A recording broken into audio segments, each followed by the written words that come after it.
la parole d'une mère inquiète.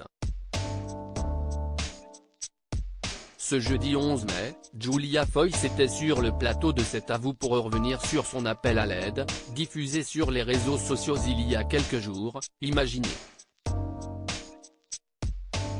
Votre gamin fait des crises d'épilepsie, sauf quand il prend du Sabril. Imaginez. Le Sabril est en rupture de stock depuis des semaines et votre boîte est bientôt vide. Imaginez, avait-elle écrit sur Twitter, rongée par la peur de voir son fils de 6 ans, Isaac, être privé de son traitement. Sur France 5, la sœur cadette de Marina Foyce s'est dite folle de rage en pensant que son enfant, mais aussi plusieurs centaines de milliers de personnes seront prochainement en danger à cause d'une pénurie de médicaments, alors qu'on est la 5e puissance mondiale. Si elle n'est pas soignée correctement, cette maladie neurologique, la plus répandue, peut provoquer de graves séquelles. La journaliste de France Inter a notamment évoqué le cas de son fils. Cela bouffe le cerveau, le fatigue, rogne petit à petit, fait que, si ces crises sont répétées, il y a soit un arrêt des apprentissages, soit une régression des apprentissages. Les cas les plus graves, des enfants qui peuvent mourir, a ainsi insisté l'animatrice de l'émission En Marche. Vu 350 000 fois en 2 jours, le tweet de Julia Foyce a entraîné un véritable élan de solidarité sur le réseau social.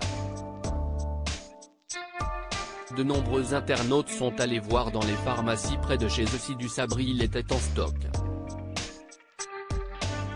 Supérieur à Omar Sy, Lady Gaga, Emma Watson, découvrez qui sont les frères et sœurs des stars. Julia Foyce raconte les crises d'épilepsie de son fils. Cette empathie et ce soutien trouvé sur Twitter a contribué à apaiser l'auteur de Je suis une sur deux, qui a par ailleurs reçu une réponse osée de Sanofi, en réaction à son premier message d'alerte.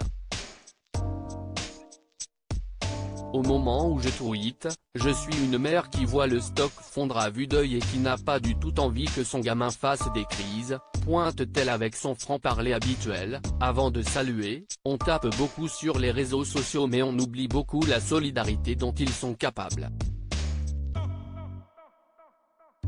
Face à Anne-Elisabeth Lemoine, Julia Foyce est revenue avec émotion sur la dernière fois que son fils avait souffert de sa maladie, après un rééquilibrage médicamenteux. Il y a 6 à 10 semaines pendant lesquelles l'école m'appelait tous les matins ou tous les 2 jours me dire de venir chercher mon fils, s'est-elle souvenue.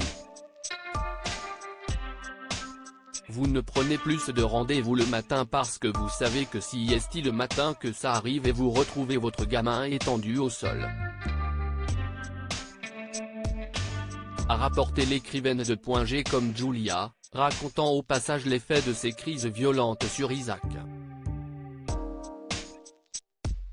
Soit il a vomi, soit il a fait pipi, soit il est en pleurs parce qu'il s'est réveillé et qu'il sait qu'il y a un truc qui ne va pas et que quand il ouvre les yeux, il y a des adultes affolés autour de lui, des pompiers et qu'il sait qu'il va repartir à l'hôpital, a-t-elle regretté, expliquant qu'elle et son fils ne voulaient plus jamais revivre cela.